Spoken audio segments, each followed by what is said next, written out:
Good morning.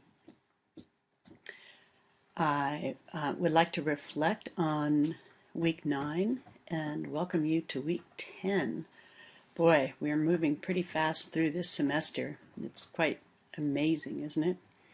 I was very impressed with your um, discussion generated by those great prompt questions last week. Your discussion of how the foster care system might be improved was insightful, and I loved the way that you were very responsive to each other and played off one another's ideas. That was really awesome. And there were so many good ideas. I wish you all were in charge of the universe. Lots of interest in prevention. It and Chin makes an interesting point about the fact that it's more difficult to fund prevention because it's hard to measure outcomes for things that haven't happened yet.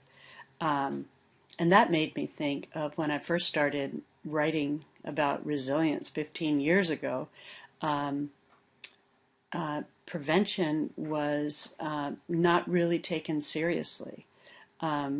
And so we have come a long way because prevention really is understood now to be important. I mean, for example, think of First Five and Humboldt, and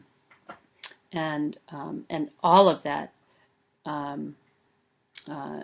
state and federal funding that's now put into prevention. That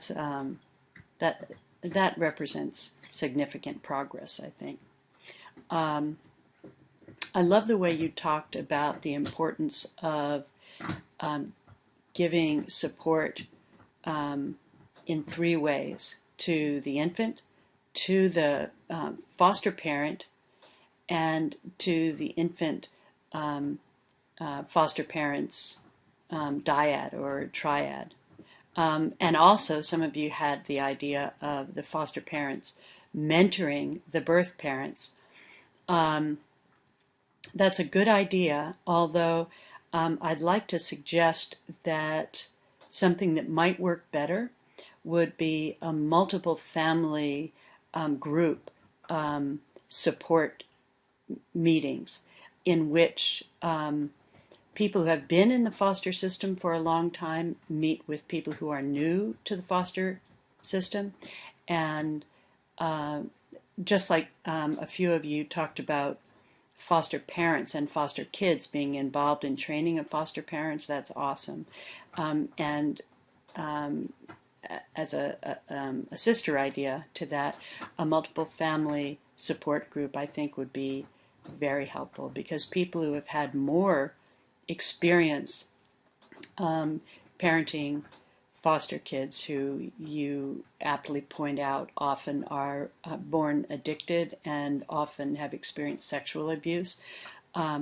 People who have more experience can support and educate people who have less experience. Also, there is a social norm, social control element. If people are in a group and they get to know each other, it could be that somehow problematic situations become visible earlier. Wouldn't that be nice? It would be interesting too, now that I'm thinking about it, to have play groups modeled after First Five, just for foster parents and their infants, and children of all ages for that matter.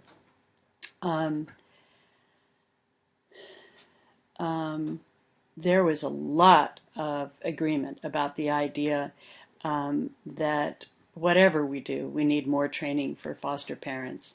And I agree that it's a good idea to use multimedia in that training. And again, it's a wonderful idea to include um, current foster parents and current or past foster kids in that training. Um, so you all are just making me want to celebrate, um, uh, you know, what I think is going to be a group of um, social work professionals who are really thoughtful and critically analyzing the issues, and all positioned to make a difference. I appreciate it.